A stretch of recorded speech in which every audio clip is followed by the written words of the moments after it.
ಕಾಂಗ್ರೆಸ್ ಪಕ್ಷದಲ್ಲಿ ಕಾಂಗ್ರೆಸ್ ಸರ್ಕಾರದಲ್ಲಿ ಎಲ್ಲ ಇದೆ, ಆದ್ರೂ ಏನೋ ಒಂದು ಮಿಸ್ಸಿಂಗು. ಇದು ಕಾಂಗ್ರೆಸ್ನ ಶಾಸಕರಿಗೆ ಅನಿಸ್ತಾ ಇರುವಂತ ಸಂಗತಿ.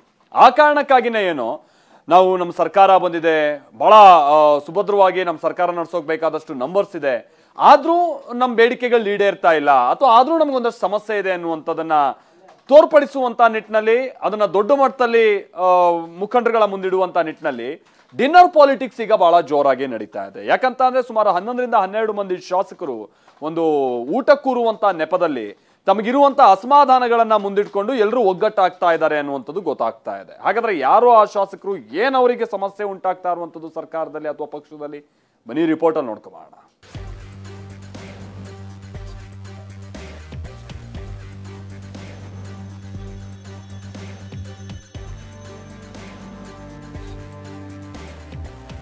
ಕಾಂಗ್ರೆಸ್ ಸರ್ಕಾರ ಬಂದು 14 ತಿಂಗಳಾಯಿತು.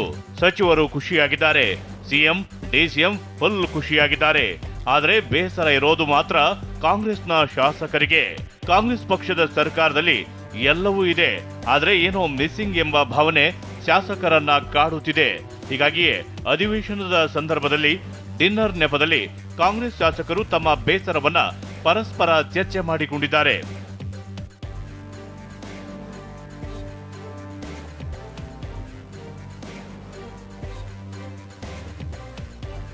ಮೊದಲ ಬಾರಿ ಗೆದ್ದ ಕಾಂಗ್ರೆಸ್ ಶಾಸಕರಿಗೆ ಖಾಸಗಿ ಡಿನ್ನರ್ ಪಾರ್ಟಿ ಆಯೋಜನೆ ಮಾಡಲಾಗಿತ್ತು. ಕಾಂಗ್ರೆಸ್ನ ಹೊಸ ಶಾಸಕರು ಸರ್ಕಾರದ ವಿರುದ್ಧ ಅಸಮಾಧಾನ ಹಂಚಿಕೊಂಡಿದ್ದಾರೆ. ಡಿನ್ನರ್ ಪಾರ್ಟಿ ನೆಪದಲ್ಲಿ ನಿನ್ನೆ ತಡರಾತ್ರಿಯವರೆಗೆ ಚರ್ಚೆ ನಡೆಸಿರುವ ಹೊಸ ಶಾಸಕರು ಹಲವು ರಾಜಕೀಯ ಕಾರಣಕ್ಕೂ ಒಂದಾಗಿ ಮೀಟಿಂಗ್ ಮಾಡಿದ್ದಾರೆ. ಡಿನ್ನರ್ ಪಾರ್ಟಿ ಆಯೋಜನೆ ಮಾಡಿದ ಮಂಡ್ಯ ಶಾಸಕ ರವಿಕುಮಾರ್ ಗಣಿಗ, ಡಿಕೆ ಶಿವಕುಮಾರ್ ಅತ್ಯಾಪ್ತ ಎನ್ನುವುದು ಗಮನಾರ್ಹ ಸಂಗತಿ. ಮೊದಲ ಬಾರಿಗೆ ಆಯ್ಕೆಯಾದ ಕಾಂಗ್ರೆಸ್ ಶಾಸಕರಿಗೆ ಮಾತ್ರ ಆಮಂತ್ರಣ ನೀಡಲಾಗಿದ್ದು, ಸರ್ಕಾರದೊಳಗಿನ ಕೆಲ ತೀರ್ಮಾನಗಳ ಬಗ್ಗೆ ಬೇಸರ ಹೊರಹಾಕಲಾಗಿದೆ. ರಾಜ್ಯ ಸರ್ಕಾರದ ಕೆಲ ನಿರ್ಧಾರಗಳಿಂದ ಬೇಸತ್ತಿರುವ ಹೊಸ ಶಾಸಕರು ಡಿನ್ನರ್ ಪಾರ್ಟಿಯಲ್ಲಿ ಅಸಮಾಧಾನ ಹೊರಹಾಕಿದ್ದಾರೆ. ಕ್ಷೇತ್ರಕ್ಕೆ ಸಮರ್ಪಕ ಅನುದಾನ ನೀಡುತ್ತಿಲ್ಲ ಎಂದು ಅಸಮಾಧಾನ ಹೊರಹಾಕಿದ್ದಾರೆ. ವರ್ಗಾವಣೆ ವಿಚಾರದಲ್ಲೂ ಲಾಭ ಇಲ್ಲ, ಹೀಗಾದ್ರೆ ಏನು ಪ್ರಯೋಜನ? ಕೌನ್ಸೆಲಿಂಗ್ ಮೂಲಕ ಸಬ್ ರಿಜಿಸ್ಟರ್ ಪಿಡಿಒ ವರ್ಗಾವಣೆಗೆ ನಿರ್ಧಾರ ಮಾಡಲಾಗಿದೆ.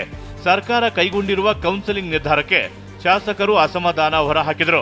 ಇನ್ನು ಇನ್ಸ್ಪೆಕ್ಟರ್ ವರ್ಗಾವಣೆ 2 ವರ್ಷಕ್ಕೊಮ್ಮೆ ಮಾಡಲು ನಿರ್ಧಾರ ಮಾಡಿದ್ದಾರೆ. ಹೀಗಾಗಿ ನಮ್ಮನ್ನ ವರ್ಗಾವಣೆ ವಿಚಾರದಿಂದಲೂ ದೂರ ಇಡಲಾಗಿದೆ. ಸರ್ಕಾರದಿಂದ ಸೂಕ್ತ ಅನುದಾನ ಸಿಗುತ್ತಿಲ್ಲ ಎಂದು ಅಸಮಾಧಾನ ಹೊರಹಾಕಿದ್ದಾರೆ.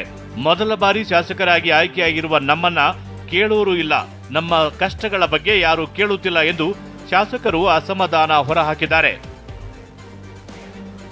ನಾಳೆ ಸಂಜೆ ಸಿಎಂ ಸಿದ್ದರಾಮಯ್ಯ ನೇತೃತ್ವದಲ್ಲಿ ಶಾಸಕಾಂಗ ಸಭೆ ನಡೆಯಲಿದೆ. ಸದನದಲ್ಲಿ ವಿರೋಧ ಪಕ್ಷಗಳ ಅಟ್ಯಾಕ್ಗೆ ಕೌಂಟರ್ ಕೊಡಲು ತಯಾರಿ ನಡೆಯಲಿದ್ದು, ವಿರೋಧ ಪಕ್ಷಗಳ ಜೊತೆಗೆ ಆಡಳಿತ ಪಕ್ಷದೊಳಗೆ ಹುಟ್ಟಿಕೊಂಡಿರುವ ವಿರೋಧಿಗಳು ಇದ್ದಾರೆ. ಸರ್ಕಾರದ ಪಾಲಿಸಿಗಳ ಬಗ್ಗೆ ನಾಳೆ ನಡೆಯುವ ಶಾಸಕಾಂಗ ಸಭೆಯಲ್ಲಿ ಶಾಸಕರ ಬೇಸರ ಹೊರಬೀಳುವ ಸಾಧ್ಯತೆ ಇದೆ. ಪ್ರಸನ್ನ ಗಾಂವ್ಕರ್, ಟಿವಿ9, ಬೆಂಗಳೂರು.